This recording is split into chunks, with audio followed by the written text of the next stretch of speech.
Magandang balita para sa mga taga Luzon at Mindanao, kaunting ginhawa sa binabayarang electric bill ang inyong mararamdaman. Pero bad news naman para sa mga taga Visayas dahil kayo dyan may taas singil. Nakatutok si Maki Pulido. Dahil pahirapan bayaran ang bill ng kuryente, maghahagilap muna ng mauutangan si Aling Estrella para mabayaran ang natatanggap na disconnection notice.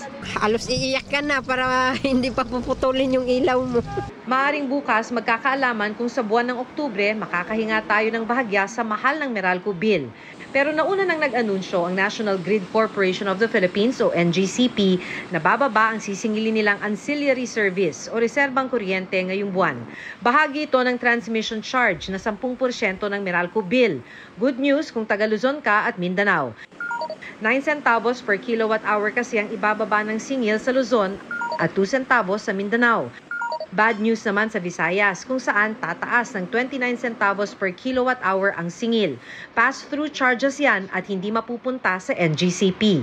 For this month, as with last month, more than 50% ng billing namin is for ancillary services.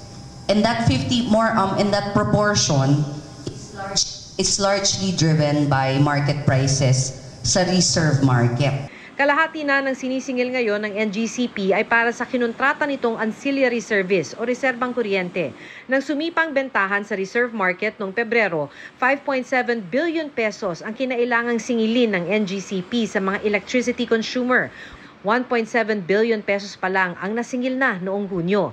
Hinihintay pa ang desisyon ng Energy Regulatory Commission kung kailan masisingil ang natitirang 4 billion pesos. Nagbabala na dati ang NGCP na madaragdagan ang sisingilin nila kung pilitin silang kumontrata ng reserbang kuryente. Pero sabi ng Department of Energy, kailangan ng reserbang kuryente para mas tiyak ang supply ng kuryente.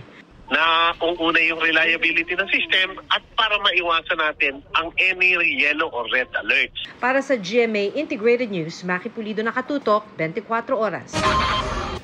Sa harap ni Chinese Premier Li Qiang, inilakad ni Pangulong Marcos sa ASEAN Summit ang anyay patuloy na pangaharas at pananakot ng China sa West Philippine Sea. Sa ulat naman ng Japanese media, sinabi umano ng Pangulo sa mga kapwa ASEAN leader na huwag magbulag-bulagan sa mga anyay iligal at mapanganib na aksyon ng China sa South China Sea. Mula sa Lao, People's Democratic Republic, nakatutok live si Ivan Mayrina. Ivan. Emil, nanawagan si Pangulong Bongbong Marcos sa kanyang mga kapwa leader sa ASEAN at sa harap ng kinatawan ng China na madaliin na ang pagbuo ng ASEAN-China Code of Conduct para panatilihin ang kapayapaan sa South China Sea. Sa harap ni Chinese Premier Li Qiang na siyang kinatawan ng China sa ASEAN Summit sa Lao PDR, idinetalye ni Pangulong Bongbong Marcos sa kanyang talumpati ang mga insidente ng mga agresibong pagkilos ng China laban sa Pilipinas. Kabilang na riyan ang pangaharang, pambobomba ng water cannon, panunutok ng laser at sadyang pagbangga sa barko ng China sa Escoda Shoal at magyang pambubuli sa mga barko at eroplano ng BFAR. Sabi ng Pangulo, patuloy daw na nakakaranas ng Pilipinas ng harassment at pananakot mula sa China. Pagpapakita raw ito ng patuloy na pagbaliwala ng China sa international law. Nakakalungkot daw na ang pangkalahatang sitwasyon sa South China Sea ay nananatiling tensyonado at hindi nagbabago. Kaya nga raw kailangan maging bukas ang lahat ng partido para seryosong ayusin ang mga hindi pagkakasundo at mabawasan ang tensyon. Kaya raw kailangan madaliin na ang mga negosasyon para sa ASEAN-China Code of Conduct. 1992 nang simulang isulong ang pagbuo ng isang Code of Conduct sa South China Sea, pero hanggang ngayon, yan pa rin ang pinag-uusapan. Pero mga batayang elemento ng kasunduan tulad ng kung ano magiging saklaw nito at kung ito ba'y magiging legally binding ay hindi umuusad. Simpleng kahulugan pa nga lang daw ng self-restraint o pagtitimpi, hindi mapagkasunduan. Sa isa pang hiwalay na pulong sa ASEAN-Japan Summit, sinabi naman ng Pangulo na may tuturing anyang transnational problem ang mga agresibong aksyon sa East at South China Sea na nakaapekto sa kapayapaan at katatagan sa rehiyon at tungkulin anya ng ASEAN na bantayan ng maritime security at territorial integrity. May mga bansang nagpahayag din ng pagkabahala sa napapadala sa tumitinding tensyon sa South China Sea tulad ni Prime Minister Lawrence Wong ng Singapore. Base sa ulat ng Agence France Presse, inilarawan niya na live at immediate ang issue at maaaring magkaroon ng malubhang sakuna na mauwi sa digmaan. Pero hindi rin daw katakatakang marami mga bansa sa ASEAN ang nangingiming pumanig sa Pilipinas sa usaping ito. Hindi naman kasi may kakaila ang kahalagahan ng China sa ekonomiya ng ASEAN. Pinakamalaking trading partner ng ASEAN ng China sa kabuang $500 bilyong na halaga ng kalakalan kada taon. Ikatlong pinakamalaking pinanggagalingan din ito ng foreign direct investments. Gita man ng Pangulo, hindi dapat ihiwalay ang economic cooperation sa political security. Kaugnay nito, iniulat ang Japan-based media na NHK na nanawagan umano ang Pangulo sa retreat kahapon ng mga kapwa ASEAN leader na huwag magbulag-bulagan sa mga anyay iligal at mapanganib na aksyon ng China sa South China Sea.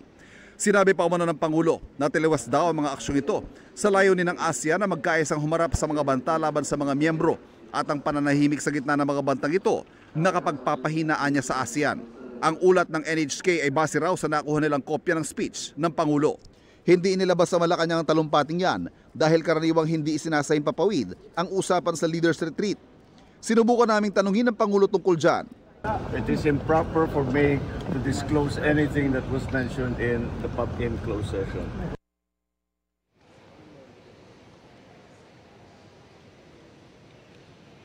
Emil, kanina lamang ay nagkaroon ng bilateral meeting si Pangulong Bongbong Marcos at si Canadian Prime Minister Justin Trudeau.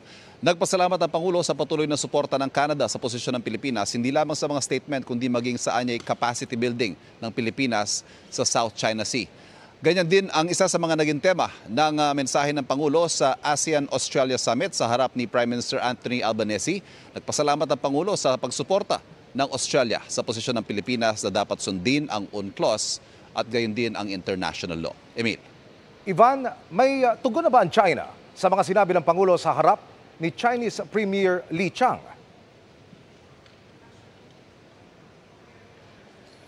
Yes, Emil, limitado ang access ng media doon sa nangyaring ASEAN-China Summit, lalo na kapag nagsasalita ng mga individual leaders. Pero ang posisyon ng China dyan hindi nagbabago. Kanilang pinaninindigan na ang halos buong South China Sea ay kanilang teritoryo at anumang aksyon na ginagawa nila ay pagtatanggol lamang daw sa kanilang soberanya. 1992 pa, Ivan, nang ipakilala ang ideya ng pagbubuo ng Code of Conduct sa South China Sea. At nitong 2002, nag-agree na ang China at ASEAN na bumuo ng Maritime Code. Pero yung formal na proseso para riyan, nagsimula lang noong 2017 at ngayong 2024 na, wala pa rin nabubuo. Bakit ba ang tagal ng proseso? Ano ang nagpapatagal dito, Ivan? Tama yan nabanggit mo, Emil. Bagong reporter pa lang tayo, nagko-cover ng ASEAN Code of Conduct na yung pinag-uusapan. Pero seriously, tulad na nabanggit ng Pangulo, may mga ilang konsepto na hindi mapagkasundoan.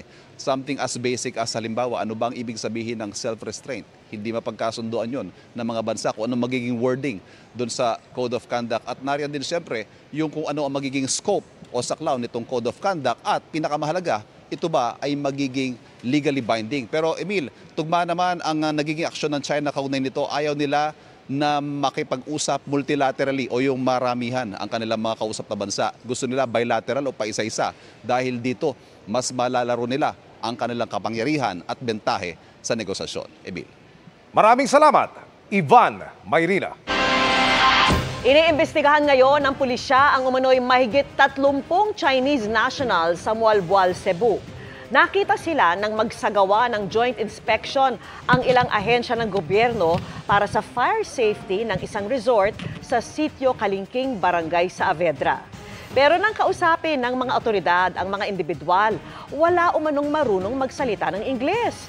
Sa gitna ng inspeksyon sa resort, mahigit 30 set ng computer, 4 na laptop at hindi bababa sa 200 na cellphone pa ang na-recover. Ayon sa tagapagsalita ng Police Regional Office 7, eksklusibong nirentahan ng mga pinaniniwalaang Chinese national ang naturang resort. Nakipag-ugnayan na raw ang pulisya sa Bureau of Immigration, DOJ at mga sangay ng PNP para imbestigahan kung may kinalaman sa Pogo ang operasyon doon.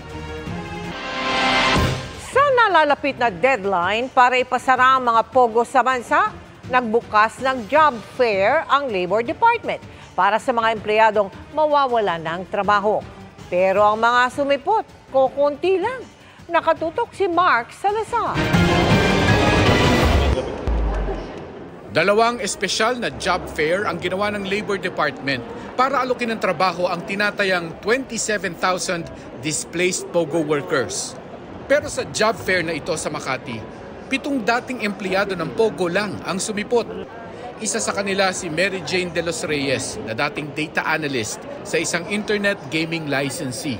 Encoding po, bank transactions, deposit and withdrawals ng players po, online games. Mas malaki compared po sa mga normal companies. Nang hinayang siya at ibang nakausap ko, lalo't magaan nila ang trabaho at disente ang kanilang sahod at benepisyo sa mga legal na Pogo. Nag-start po kami sa basic pay. Nag-start po ako ng 14K plus allowance, 5K. Then sa 4 years ko po, tumaas na po siya. And may mga allowances po kasi kami like house allowance, incentives, and other allowances po na binibigay po nila. Kompleto din po kami sa mga government benefits. Pati legal po, nadamay. Dati legal lang po sana. Sayang kasi okay naman po. Actually minimum po kasi kami, kaso hindi nyo po kasi mararamdaman gawa ng mga allowance tsaka incentives. Hired on the spot si Mary Jane sa job fair bilang operations specialist sa isang maliit na kumpanya, habang si Jude naman ay natanggap bilang asset specialist sa isang warehouse.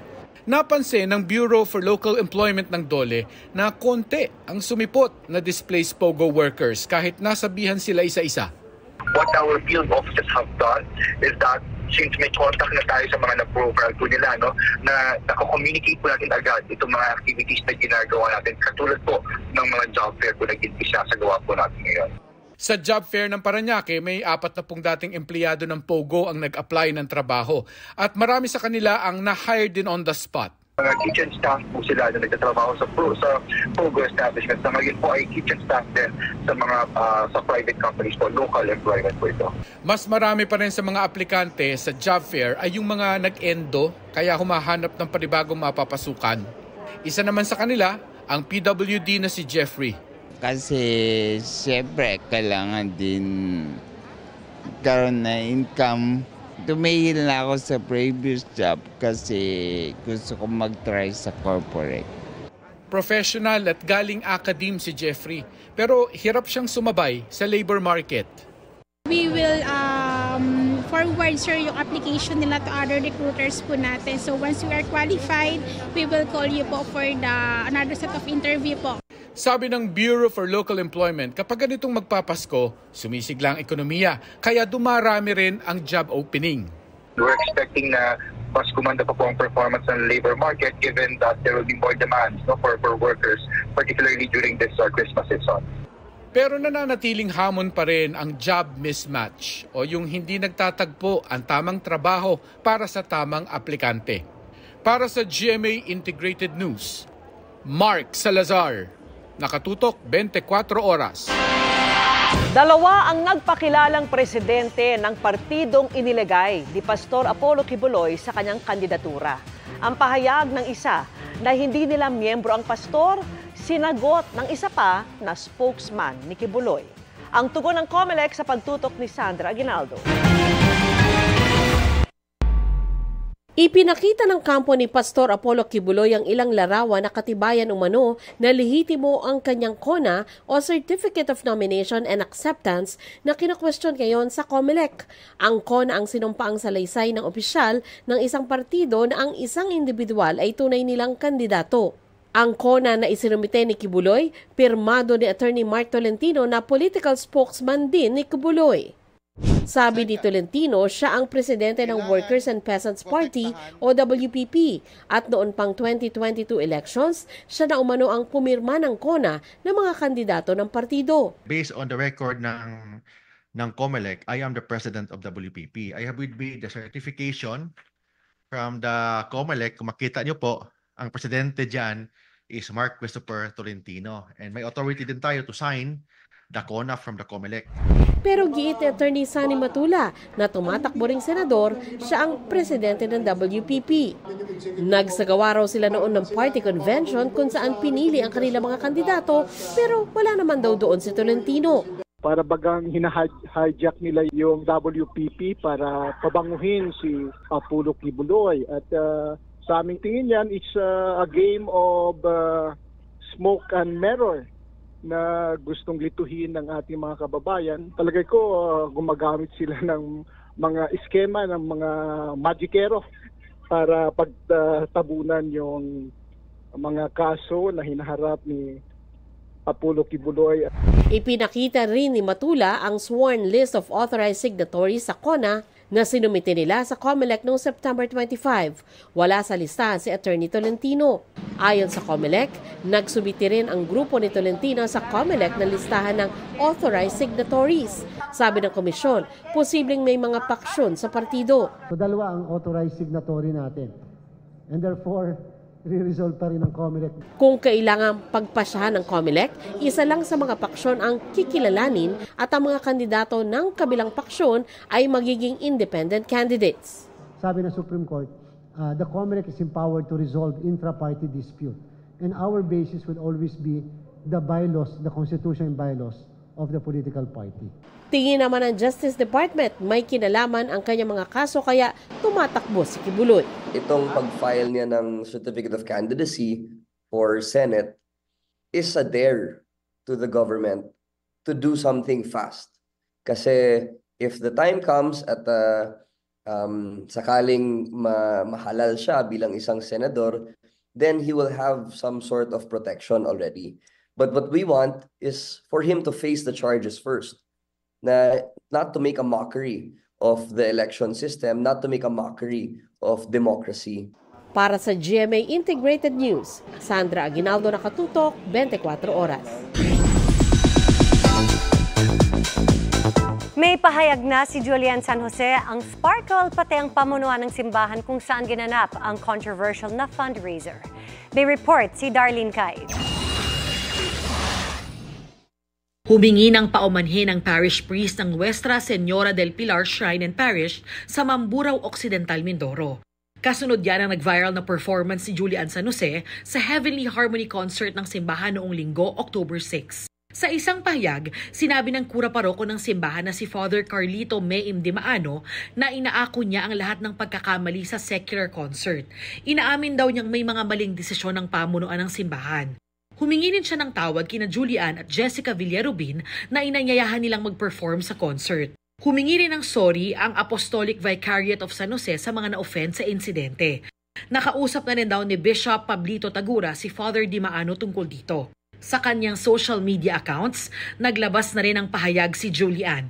Humingi ng kapatawaran si Julia at nilinaw na ang kanyang mga hangarin lang ay magkaloob ng saya at suporta sa simbahan sa pamamagitan ng benefit concert. Bagamat hindi raw siya perpekto, sinabi ni Julie na matibay ang kanyang pananalig at hindi matitinag ang kanyang pananampalataya. Nauna nang naglabas ng statement ng Sparkle GMA Artist Center kaugnay sa isyong ito. Inako ng Sparkle ang pananagutan sa pagdalo ni Julie sa event. Anila, sila dapat ang maglinaw ng mga detalye sa organizers at mag-coordinate sa artist. Ginawa lang daw ni Julian ang kanyang tungkulin na trabaho bilang professional na walang intensyong mambastos ng kahit na sino. Humihingi raw ng paumanhin ng Sparkle sa mga na-offend at kay Julian. Mas magiging maingat na raw ang Sparkle para hindi na maulit ang ganitong insidente.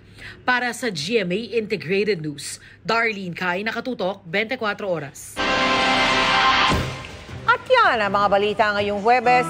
Mga kapuso, 76 days na lang, Pasko na. Ako po si Mel Tiangco. Ako naman po si Vicky Morales para sa mas malaking misyon. Para sa mas malawak na paglilingkod sa bayan, ako po si Emil Sumangil. Mula sa GMA Integrated News, ang News Authority ng Pilipino. Nakatuto kami 24 oras.